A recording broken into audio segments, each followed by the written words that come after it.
Bonjour, je suis le docteur Marie-Ange Mouret-Régnier, oncologue au Centre Jean Perrin, centre de lutte contre le cancer de Clermont-Ferrand.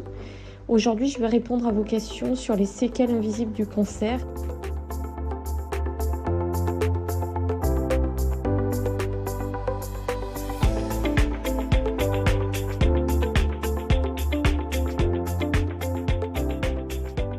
Il faut d'abord s'assurer qu'il n'y ait pas de choses médicales qui nécessitent une compensation, une prise en charge, telle que l'anémie, qui peut être un des éléments principaux qui induit la fatigue, les carences vitaminiques également parfois.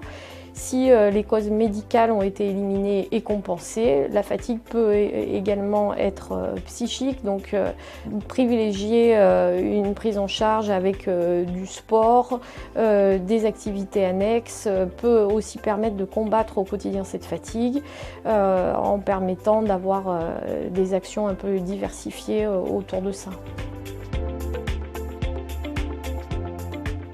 Les myalgies sont parfois difficiles à combattre, mais là encore, avoir une activité physique régulière ou au moins marcher régulièrement peut aider à limiter ces effets-là.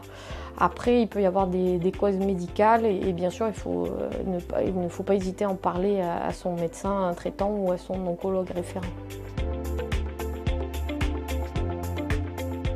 Alors les crampes nocturnes peuvent être d'ordre et d'étiologie différentes, donc il faut toujours le signaler au médecin vous prenant en charge. Après ça, ça peut être aussi des déficits, notamment en magnésium, qui peuvent être facilement combattus et parfois un dosage de la magnésémie, puis une compensation pour résoudre ce problème.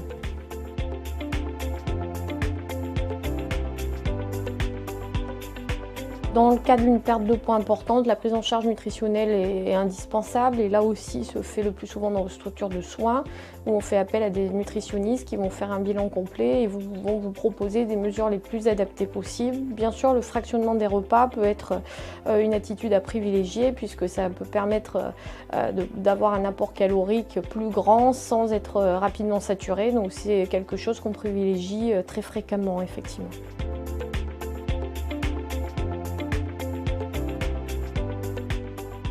Dans de nombreuses structures de soins, il y a des équipes de psycho-oncologie qui sont à votre disposition et qui vont permettre de vous aider dans ce combat-là.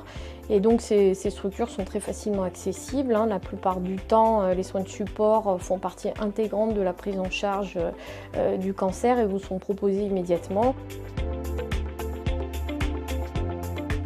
Ça peut être, comme je l'ai dit, vraiment inhérent à l'établissement avec des départements identifiés de soins de support, avec des intervenants multiples et variés.